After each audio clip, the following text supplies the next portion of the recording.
What is up, ladies and gentlemen, here on MQ? Of course, I am Schmook, and I hope that I sound all right.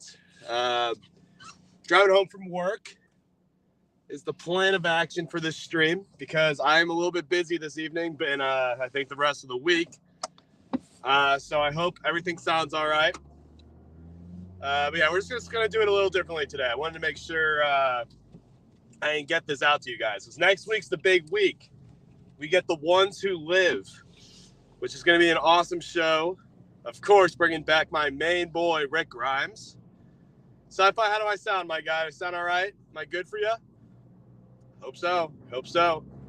But yeah, we have a fun stream, though. Again, not going to be the longest stream, but I think it'll be all right. So, let's talk. What should I talk first? You guys want to hear about Madam Web? Or do you guys want to have me talk about the Fantastic Four first? Because I think that's going to be our first thing on the agenda. Then we're going to go through the last seasons of The Walking Dead.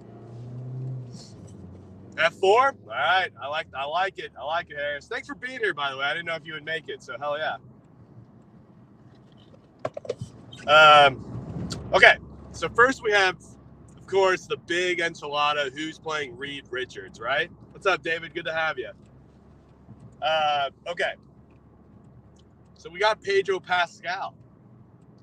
Pedro is confirmed. He's Reed Richards. We found that out a little while back, but now it's set in stone. He's officially Reed Richards. I'm going to put my sunnies on real quick, actually. It's not too sunny, but I think that's what I'm going to do. All right.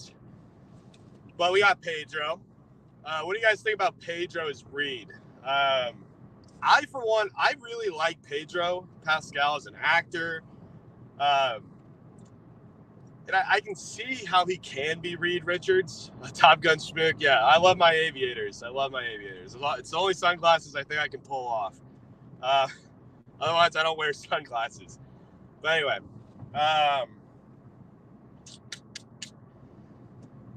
So, Pedro.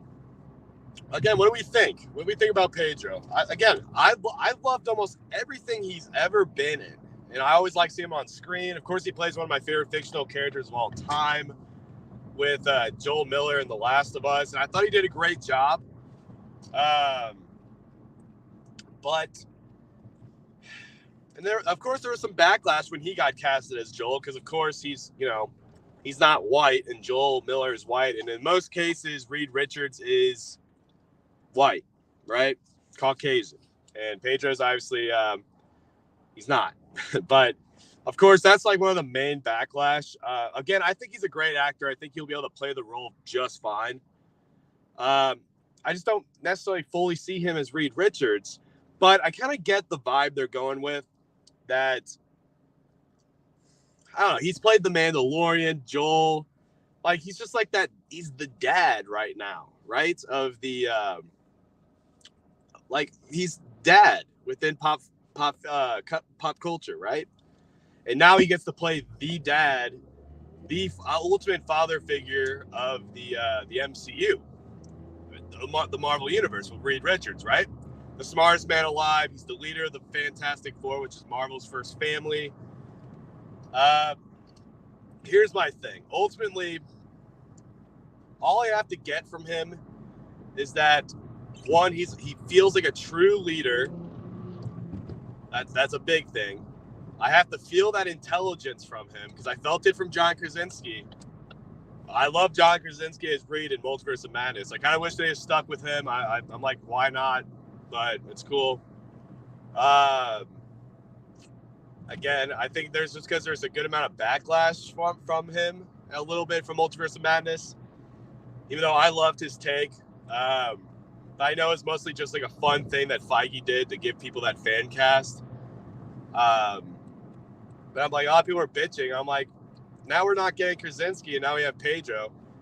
And I think that is a step down. I think it's a step down. It's like we didn't get a full movie with Krasinski. We got a few scenes, and he gets turned into fucking Play-Doh and spaghetti, you know?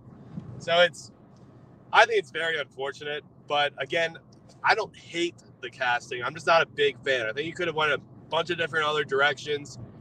I was loving the idea that Adam Driver was potentially going to be Reed Richards. I think he could have been awesome as Reed. I really saw him as Reed.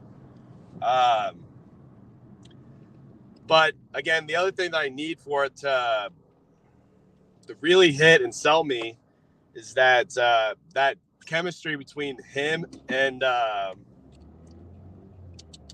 Sue Storm, Vanessa Kirby. So that's how we get to our next casting, right? Vanessa Kirby. So I think that's the best casting of the bunch, in my opinion. One, she's a beautiful woman, and Sue needs to be intelligent and beautiful, and Vanessa Kirby hits both those boxes, in my opinion. And then, again, it goes the same way, though. She has to have great chemistry with Pedro, and I'm hoping with these tests, like screening, or not test screenings, but like, you know, these auditions, right? They had to have these people in the same room, like getting that vibe of one another, right? I feel like they had to. So I feel like they had to really love what they got from Pedro and Vanessa Kirby together. So I hope that translates well. Next, we have the guy who played Eddie in Stranger Things is playing Johnny. I think it is a little bit of a miscast, but I could see how it'll work because I really liked him in Stranger Things. I don't know the actor's name, but again, he was fun. He was funny within Stranger Things. So I can get that Johnny persona, no doubt from it. But, excuse me. Joseph Quinn. Thank you. Again, I like the actor. And based on that photo, I think he kind of looks like Johnny. I like his hair being a little shorter and it's blonde. He has to be blonde. So I think it hits. But again, we'll see. It's one of those things I know, like, once we see it translated to screen, I think we'll get that Johnny Storm vibe. And I think he could definitely pull it off. It's just, I would have went a little bit differently. But again, they're going with this 60s Fantastic Four, you know? So,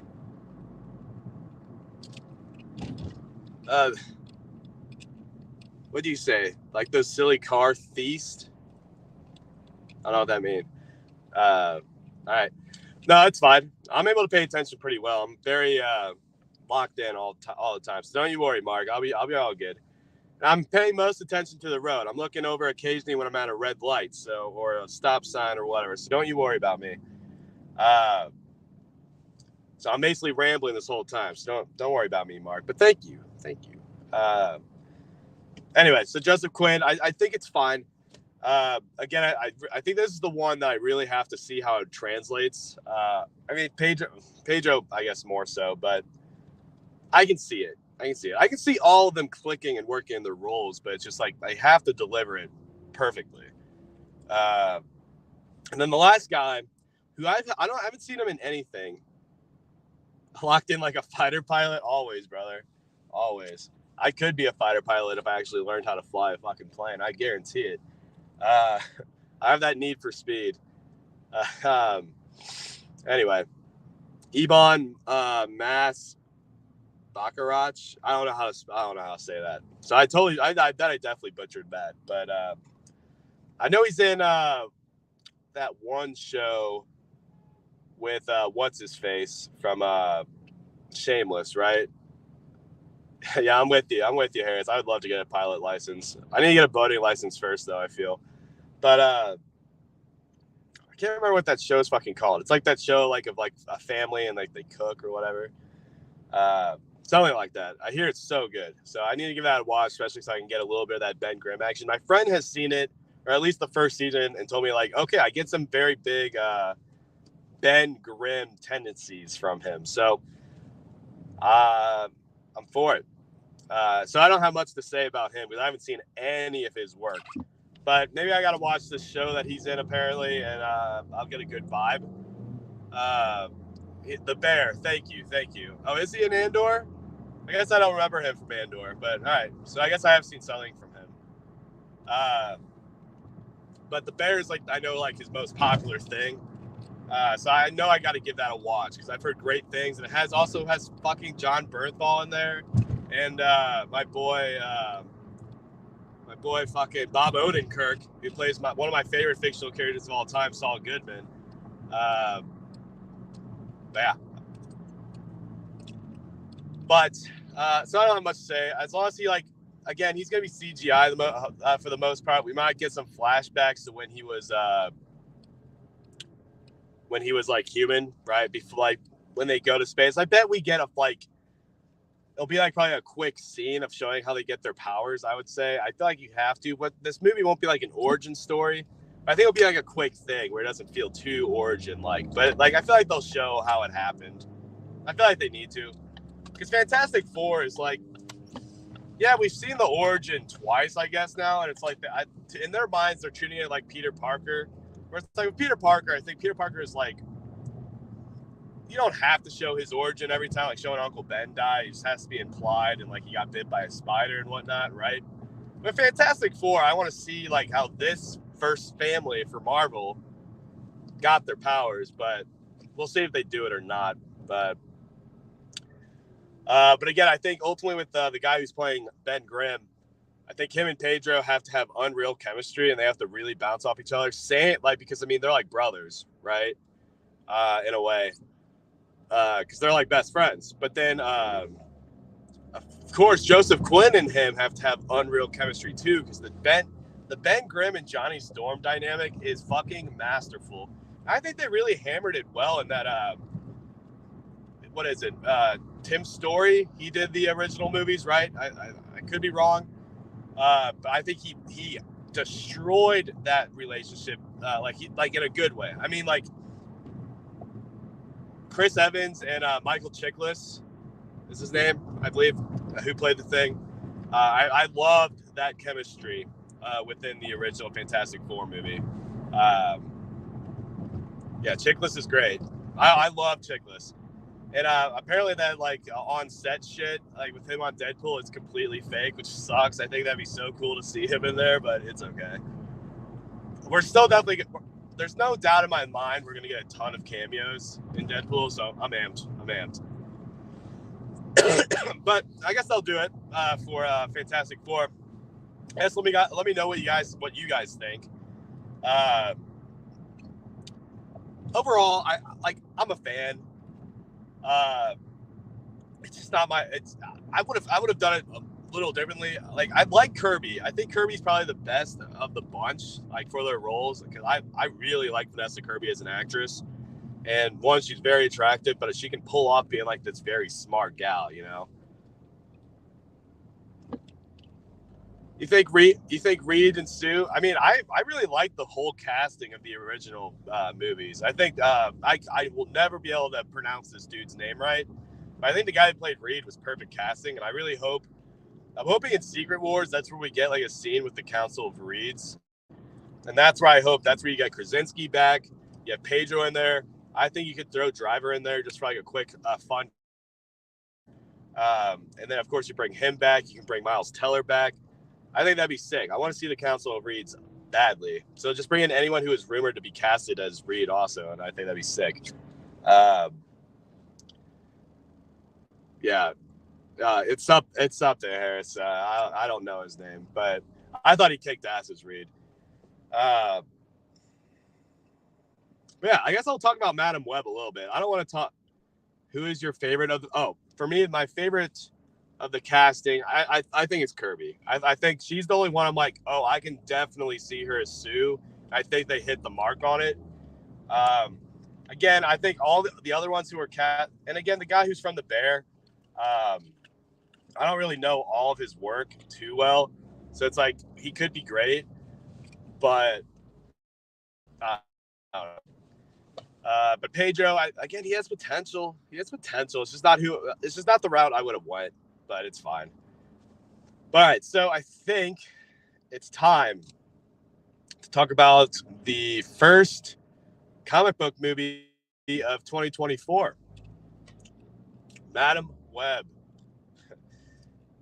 a true masterpiece within the genre. All right, but honestly, kind of truly, it's so okay. Again, so I went into it with remarkably low expectations. I did not really want to see the movie, but I'm like, fuck it. Excuse me. I got sorry, taking out the Zenny. I got the season pass for the Alamo. which is a great theater chain. And again, me and my girlfriend went on Valentine's Day. If you haven't checked it out, I did a reel or whatever on or a short for YouTube. Just give you a quick little out theater reaction. So yeah, go check that out if you haven't. But ultimately, I came out of that movie being like, okay, I don't think this is like the worst movie in the world, but it's so. Then I've been watching a lot of people like say stuff on it. I'm like, yeah, this was bad. This was bad. This was bad. This was bad. There was not a lot of good in the movie, but it's like to me, it was remarkably bad in a way where it's like, okay, I had very, very low expectations, and I'm watching the movie, and I'm like, I'm watching a steaming pile of shit, but I'm having a good time. Oh yeah, Zins, come sponsor us. I'd love that as a sponsor. I'll fucking represent that shit. But anyway, but it's like it's so remarkably bad, where it's like, okay, I'm enjoying this. Like it's just like one of those movies where it's like, holy cow, I can't believe what I'm watching, but I'm entertained whilst I'm watching it. It's kind of like it's not like as technically bad. If you watch it, I think you're gonna find enjoyment just because it's not great. I think you might have lost me there for a second. Can you guys hear me all right? I hope I'm just losing some picture feed because it's showing it on my screen, but I hope we're good.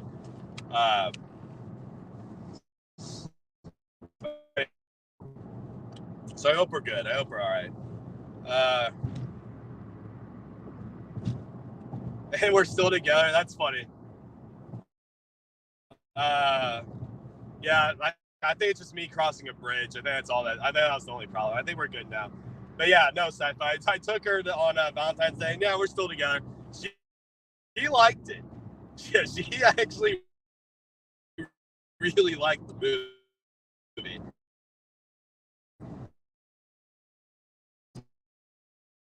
I'm like, all right, cool.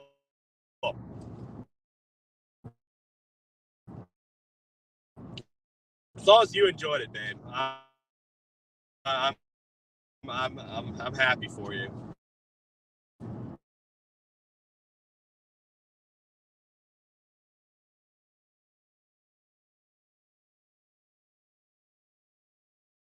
Are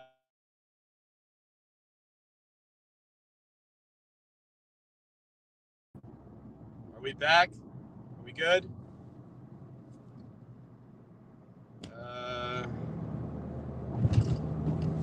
Let's see. We're back in action. We're all good. Beautiful. All right. Sorry, guys. I guess it's a weird drop zone somewhere where I was driving by. So, but I think we're okay now. Sweet. Yeah, locked in, baby. Locked in. Anyway, so I don't have to go too much on Madam Web. I just think, one, I didn't love the chemistry with any of the cast, really. I mean, the three girls were okay. Sydney Sweeney's just, frankly, she's just really good to look at. I don't think she's the strongest actress, if I'm being real. Especially in this movie. She was fine, though. Dakota Johnson, I feel like she was definitely just taking that paycheck and running.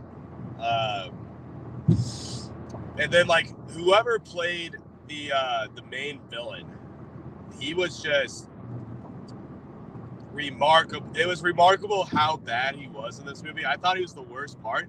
Like when he's in costume, I'm like, these are some sick fucking scenes. If I'm being real, I was a huge fan of like seeing him like go up against these girls and shit, and then like it being like some I'm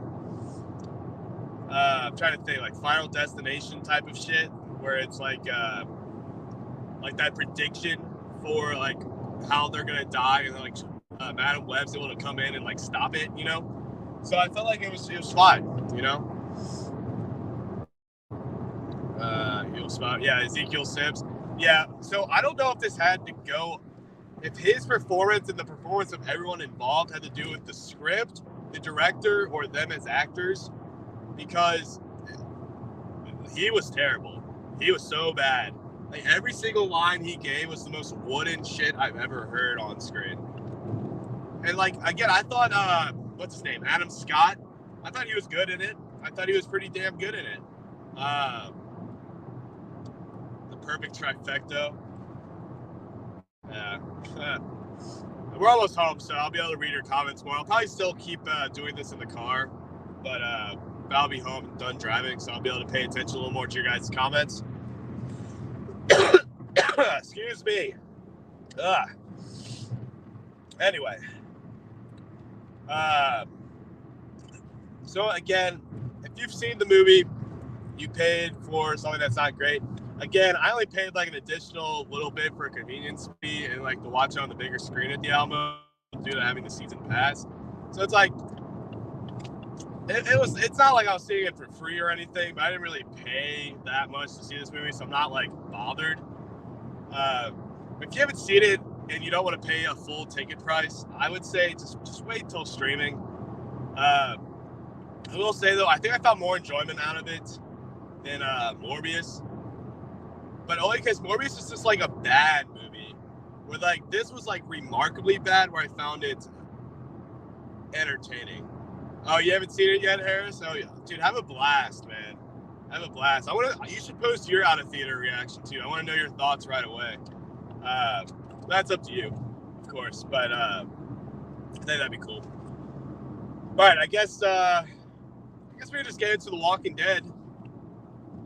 Oh, you will be blasted. Oh, dude, I think honestly, if you watch that extremely high or extremely drunk, whatever your forte is for it, I think you'll have a good time with it. Again, I think it's so bad it's good. Where Morbius, I think it's so bad it's not even good. You know, that's my thoughts. Where I found more enjoyment with this, even though I will on a technicality, Madam Web's a worse movie than Morbius in my opinion, but I found more enjoyment out of it. It's hard to rank it, but I think that's my 2 cents on the matter. Yeah, I mean, again, if you want a movie to go see, you want some action. There's not a lot of it. And then you barely see these girls in the costumes. You see it like twice, and they're both in like flashbacks. So that's like the shittiest part. But whatever. Excuse me. But yeah, I guess we can go into The Walking Dead, guys. The Walking Dead. All right, so. Yeah, seasons 9, 10, and 11, the dead are still walking. Yeah.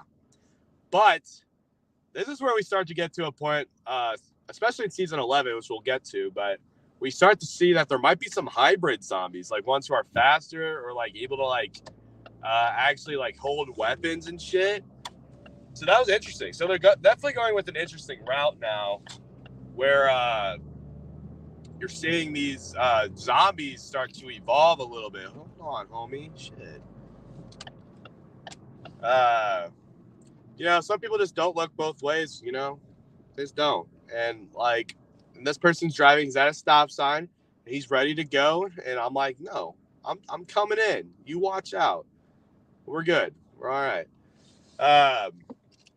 Anyway. So season 9 of The Walking Dead. I think this is where, again, I really like season 8, but still like my second least favorite season, even though I think the finale is like top tier. I think it's one of the best episodes. Let's see, season. Dude, a lot of favorites in season 11, which I love seeing, David, because so out of these 3, I will say season 10 is my least favorite. I thought season 11 was pretty remarkable, but 9 I think is the best out of the bunch. So season 9, for example, like 1, you're seeing what the world's like now, like definitely a bit of a time jump, probably maybe a year, I would say, since the war, because Negan's definitely looking thinner within the cell. Rick's looking a little older. Judy looks roughly the same age, maybe a little bit older. So Rick is back for these are his last 5 episodes within the first part of this season. But so like they said, they're trying to have the saviors be connected with them now. Like it's like that's the whole point. Is like why we got to stop trying to kill each other. The Walking Dead are our enemies, and that's what they have to like try to focus on. You know, like we need to stop like this bullshit between each other. Even though like it's hard because they were at war with each other, and with them being at war with one another, like they killed each other's friends. They even killed potentially some maybe children. I mean, but Rick lost Carl, and he's able to put it all aside, even though the war had nothing to do with Carl's death in season 8. But still, he lost his son. But he's willing to honor his memory by trying to have everyone come together, and it works eventually. But it doesn't really work until after Rick's gone. But one of my favorite moments in season 9 is when they're trying to build the bridge, but now there's like a whole bunch of walkers coming, and Rick's trying to go to stop Maggie from going to kill Negan because Maggie's like, I'm going there, and Daryl's like, get on my bike, I'm going to take you there. And then Daryl just takes him a little bit out of the way and just stops his bike. He's like, dude, we're not doing this. This is her thing. Like, she has every right to want this dude dead. And then Rick's just trying to tell him, like, that he dies, he's a martyr. And that will give them a reason to rise up again and try to take everything they've had. And then Daryl's like, you're just fighting for something that's not meant to be, man. And it's just all for Carl's memory. And then, like, that's where you get probably since the You're My Brother scene in season 4. After Rick bit the guy's throat out, I think this is like one of the best moments we have between Rick and Daryl, if not the best, where like they fight a little bit, like just the boys being like we're disagreeing to them just having a heartfelt moment where it's like Daryl tells Rick, I'd die for you, and you know I would have died for Carl. And Rick's like, I know, man. And it's just like Glenn was family. Without him, you wouldn't have met any of us. And Rick understands that, but Negan has to live. It's crazy. Oh, nice, David. What's that song called? I do remember that song. I remember being like, damn, this kicks ass. If you can remember it, please let me know. Since then I might listen to it. Am I concerned about having so many spinoffs? It truly, well, no matter what, they're not continuing with World Beyond, which is already gone. It did not get good reviews. I don't think it did very well premiering wise, like viewership wise. I mean, Cult of Personality by I've heard that song. I think I'm thinking of a different song. But yeah, very good song. But anyway,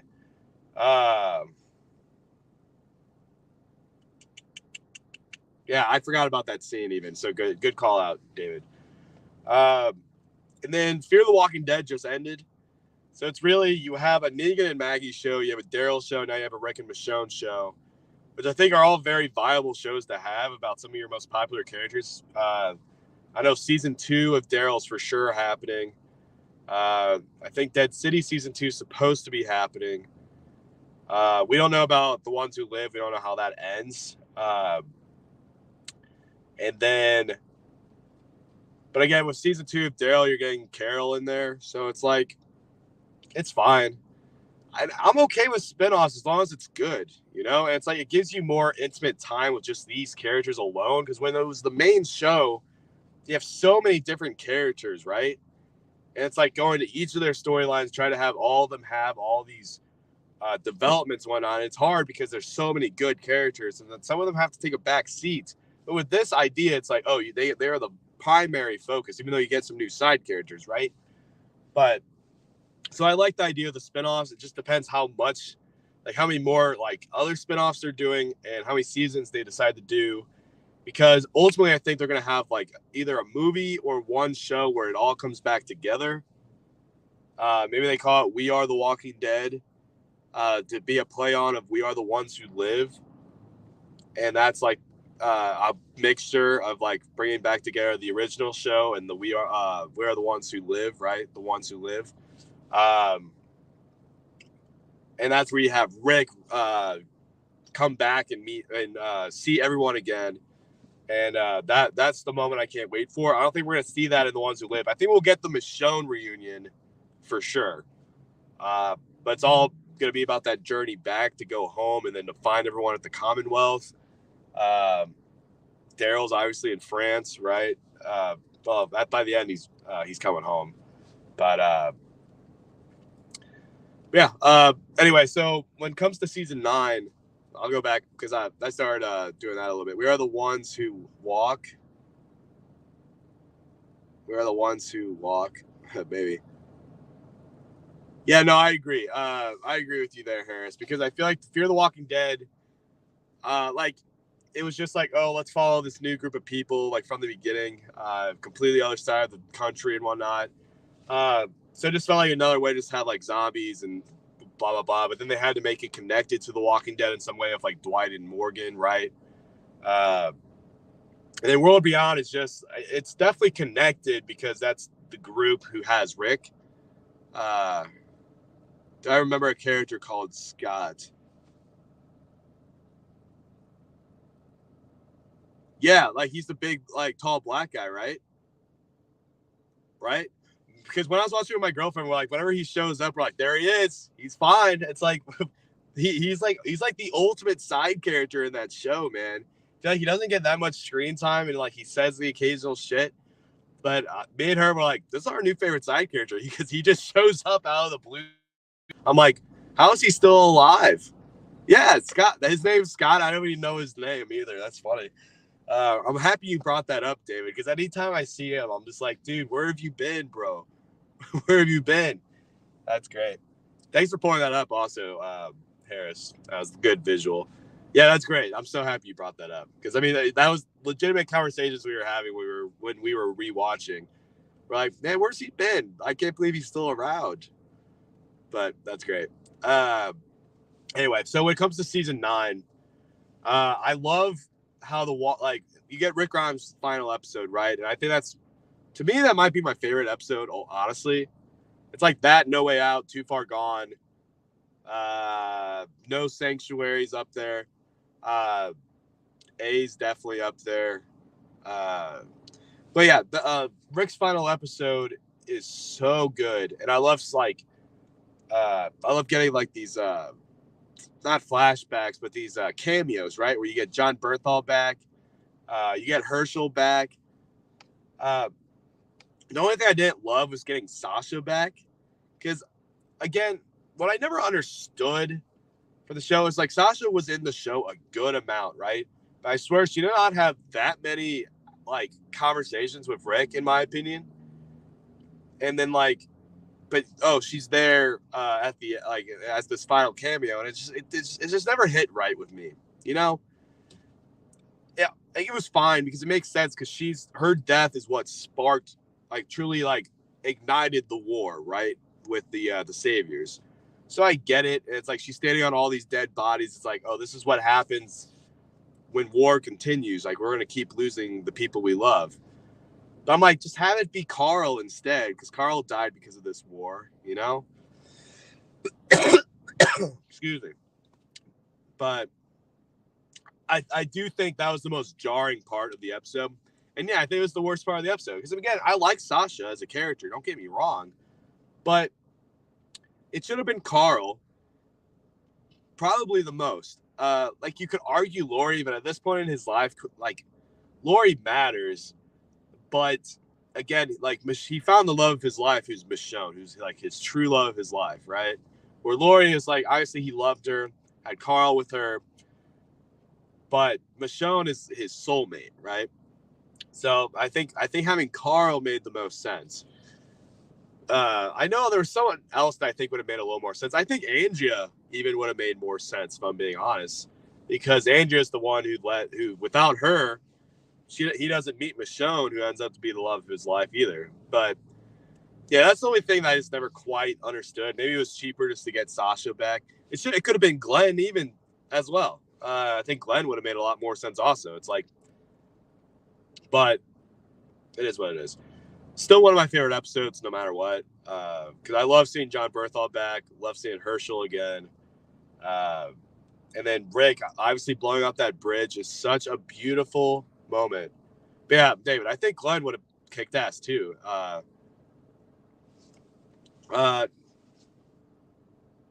yeah, you're right. You're right, Harris. That's how Sasha definitely. That's how she went out. It's just so like she died, just to like spark like, oh, we have to go up against Negan, and as like a good distraction, so like Negan's not doesn't have anything over their heads in that moment, you know, because he had a hostage basically, right? So it was a sick moment. But yeah, I think Glenn David would have been probably my second favorite choice, because then it could be him talking about, I'm sorry what happened to you. Or it could have been Glenn and Abraham at once, and like being like, should I let Negan die? Because he took you guys both from me, or from all of us. So I think that could have been cool. Uh, but uh, but at the end of the episode, of course, Rick is taken by the CRM with Jadis. Of course, playing the song that's at the end of the very first episode, Days Gone By, when like he's surrounded by the tank. I'm trying to remember what the song's called. I'm hearing it in my head, but I'm not hearing the lyrics. I'm just hearing the music. But anyway, great song. But I always think of it. But then we get a big time jump. I think it's like probably like a 5 or 6 year jump, because now Judith's like the age Carl was when the whole thing started. And then you get introduced to an awesome new group of people that are pretty big characters for a while. And of course, you see Judy as like this little badass with a little katana and Rick's revolver. It's badass. It's so cool. And then the show becomes a whole different thing where it's like we're way in the future now, and like the communities are all sick. They're all building up for this awesome festival to like have like to bring back trade amongst the communities, which is sick. But then there's a different threat roaming about, the Whisperers. And we get introduced to Alpha and Beta. And it all comes down to this final moment during the festival where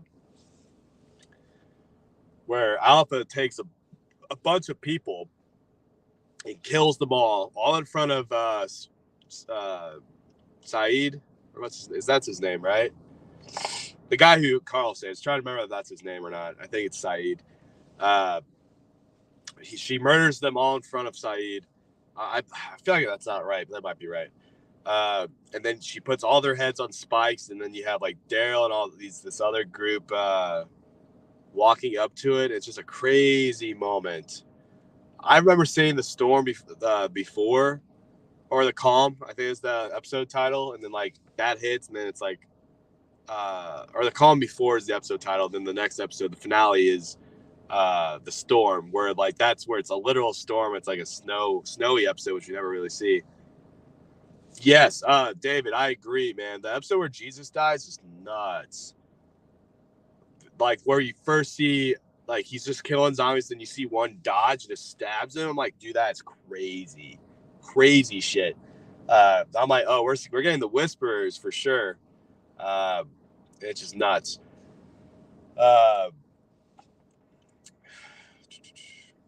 Yeah, but basically all who die on this, the only like huge characters that die from the spike are Henry, who of course like the adopted son to Ezekiel and Carol, and with his death kind of ruined their marriage, where they just can't really be around each other anymore. They need time to be apart from each other. Yeah, episode 5 is the calm before, and then episode 16 is the storm. You're correct. But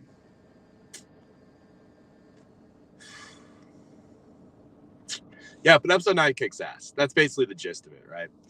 I'm a huge fan of episode 9. And of course, you got introduced like Connie, who I think is one of the best newer characters. Luke, I really love as a new character. I just feel like they stopped giving him a lot of screen time. But then you're getting a lot of like Negan and Judith scenes, which are great in season 9. Especially in the Storm episode where it's snowy out and Negan saves Judith's life and Dog's life. Where again you're getting that redemption arc for Negan, and that's all because they didn't kill him that 6 years before. Hold on, sorry guys.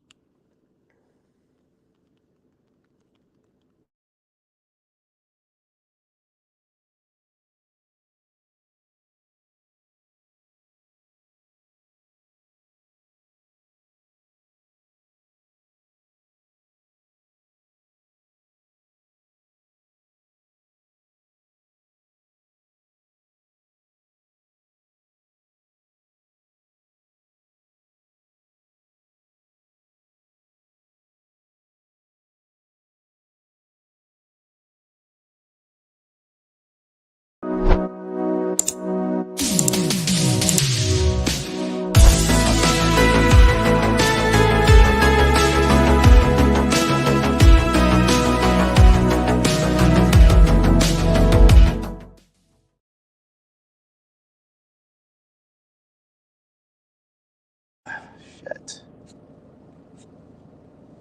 Hold on, guys. I'm so sorry. Are we good now? I think we're good. Yep. All right. So we're gonna try to wrap it up here soon. My bad, guys. But season 10's awesome, and basically for the terms of like Negan's character development, where he like gets freed from the prison cell by we don't know who for a while, to him joining the Whispers and be like really befriending Alpha, where they fool around, and then he eventually kills her. Oh, dude, David, I love the uncut thing, man. I was hoping to get Bobby on, but he started his new job. If you guys remember that, he doesn't get off till 7, and that becomes too late for me to do these. But anyway, yeah, I love the uncensored scene. It's unbelievable. But yeah, then he kills Alpha, and then he drops the head at the feet of Carol, and she's like, "What took you so long?" And so that's when we realize she's the one who let Negan loose, where he became the inside man with the Whispers, which is sick. And then we get to the finale of season 10, where you have Eugene, who's been talking to this girl Stephanie over the radio, which we learn is not a real name. But he goes to this location. That's where we meet Princess. He's with Yumiko and Ezekiel, and that's where they get surrounded by the Commonwealth, right? Eugene's one of the best characters in the show, Harris. Like he becomes a true fighter, not like the best fighter, but he's still a true fighter. And then yeah, but they get surrounded by the people of the Commonwealth, and you're like, holy shit, these people are like in stormtrooper armor, right? It's crazy. But then again, then we have the whole group's like basically surrounded in the hospital. That's where you have Maggie come back. This was the real finale, but then you get like the COVID special episodes where here's Negan's technically the finale. But this was like when the show was airing, this was the finale of season 10. But you have Beta leading the Horde. He eventually dies. I think Daryl stabs him in both eyes. Of course, Daryl had to be the one to kill Beta. And of course, like they had it be that Beta was some famous singer within this universe. Because Negan's like, "Who? You know who that was?" And it was just some famous guy that sang. Who Negan obviously was a fan of, and Daryl's like, not anymore. So season 10 I thought was good. It's just like not my favorite of the seasons, but it has its moments. It has some great moments, especially all the Negan stuff. I think is gold in it, especially when him and Daryl are starting to kind of like, or at least approve of each other. And then season 11, right? So now they're in the Commonwealth. And you're getting a lot of that Negan and Maggie, because Maggie comes back in that episode, the true finale, of season 10. Actually, I'll talk about Here's Negan first. I think that's also one of the best episodes of the entire show. Yeah. Bandit's played by Ryan Hurst. You're correct. He's great. He's great at the show. Anyway, Here's Negan's a great episode where you get his actual real his wife in real life. Yeah. I agree. Oh, David. Yes. Episode 12 is fantastic. Where like the hilltop's falling, and it feels like it felt a lot like the Nightwalkers episode of Game of Thrones, where it's very dark, but like a lot of sick action sequences. But yeah, great episode. I agree. Episode 12 is fantastic. I'm gonna grab a drink real quick. But then but here's Negan. You got Hillary Burton, who's his wife in real life, play his wife in the show, and how she gets diagnosed with cancer. You get those flashbacks. How Negan got fired from his job because he started some bar fight of some sort. He used to be a PE teacher, and he's kind of just he's not the best husband in the world, but then the world goes to shit. She finds out she has cancer. So Negan starts to step up and be a real husband. Then he leaves to get her medicine from a different group, and then she comes back and finds out she turned. So it's a very sad episode. It shows how Negan became the man he is. So he loses it once he loses his wife. But Here's Negan, such a good episode. One of my favorites for sure. Might be in my top 10. I'm not sure, though. There's so many good episodes, but it's for sure I'd say a top 15 episode of The Walking Dead for me. With season 11, they're at the Commonwealth, which is great. Basically, all the Commonwealth stuff I love. And then I'm trying to recall a lot of this. You get introduced to Mercer, who's like such a badass new character to the show. Him and Princess become a thing later down the line. But they all get accepted into the Commonwealth community after Alexandria kind of falls a little bit. Right. I like the in the sewer stuff. The first two episodes of season 11 are great.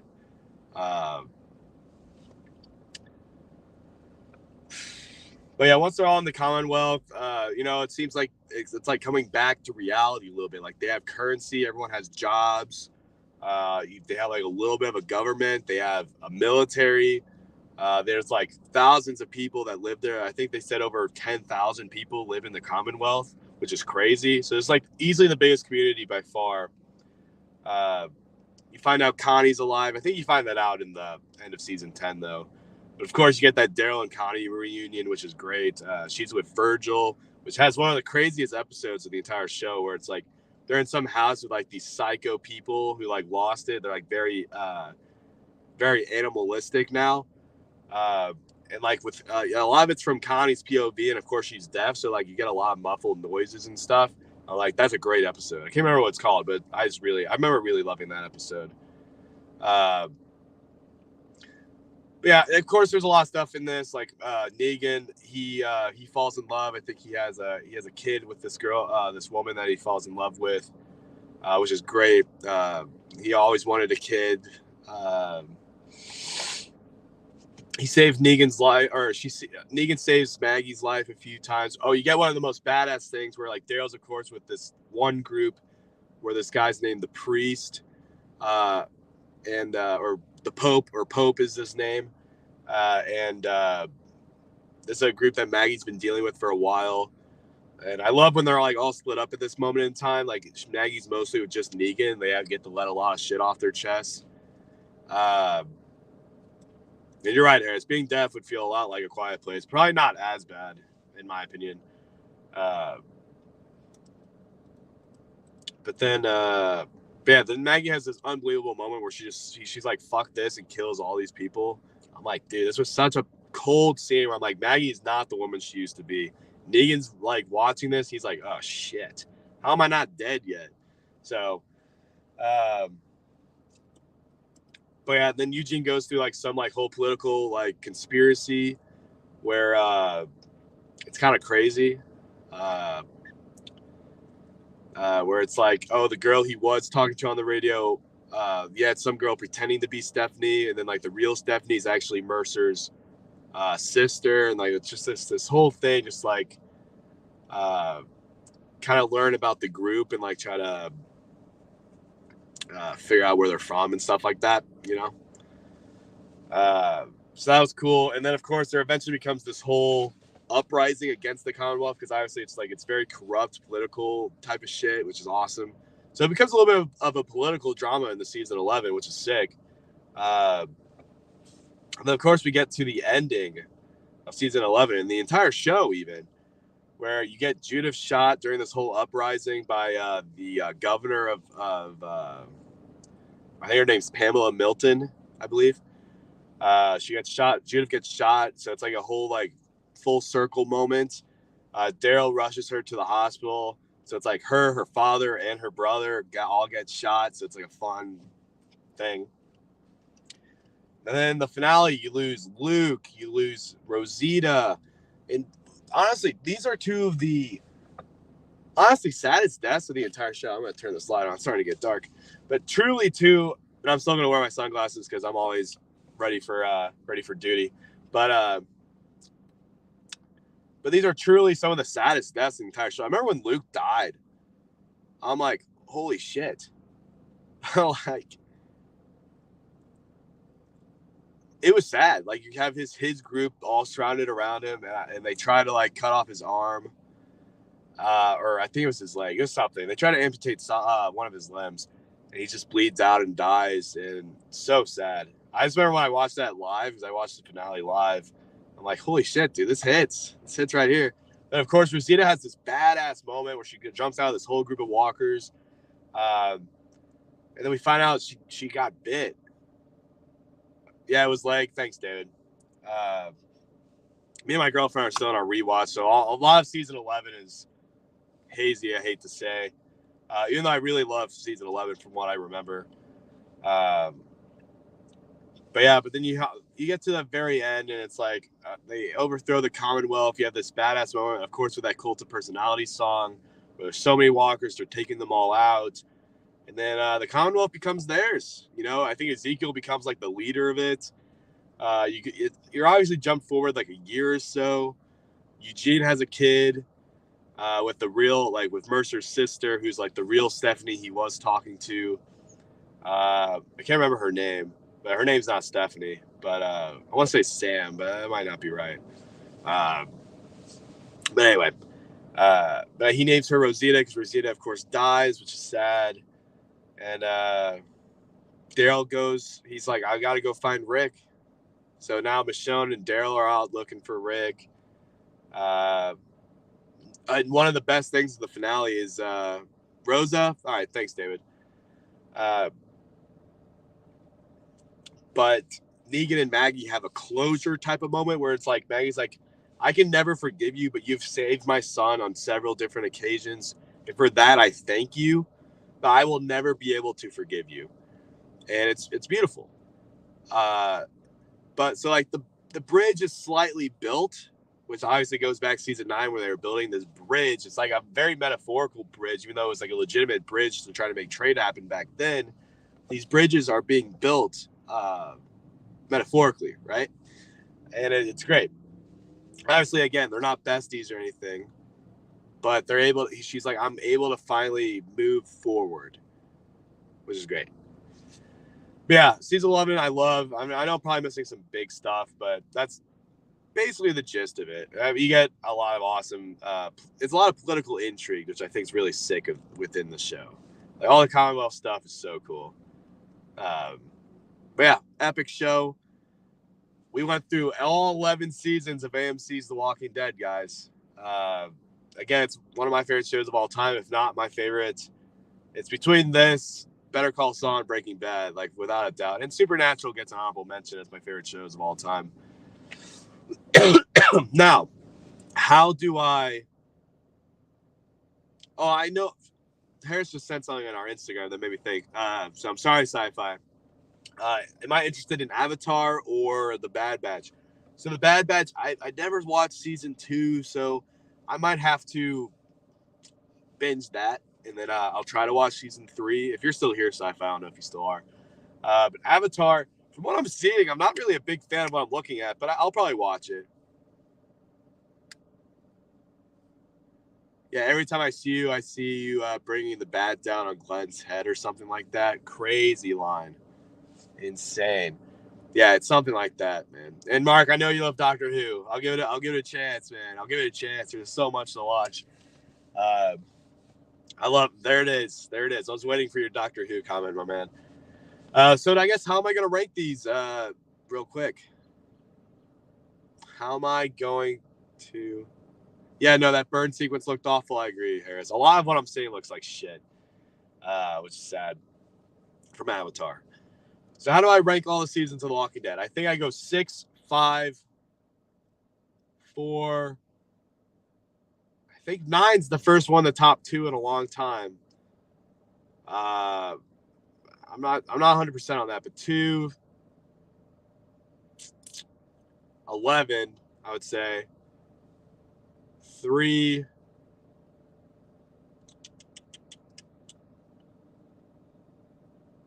8, 10, 7. I think that's my ranking of The Walking Dead. I'm pretty sure I went. Oh, 1. Shit. Season 1's got to be in there somewhere. I'll put 1 above season 8 in that list. No, yeah, man. Sci-fi, I'm with you. Ventress being back is pretty sick. I'm with you. But yeah, guys, that's my ranking. Let me know in the comments down below whenever this goes up. I want to know your guys' rankings because I got to get out of here. I'd love to go through it with y'all.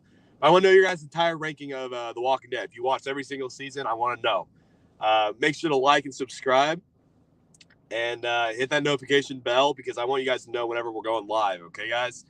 Yeah, it's been a fun stream, guys, here in the car. But yeah, I am Schmook, and I'll catch y'all very soon. Bye-bye.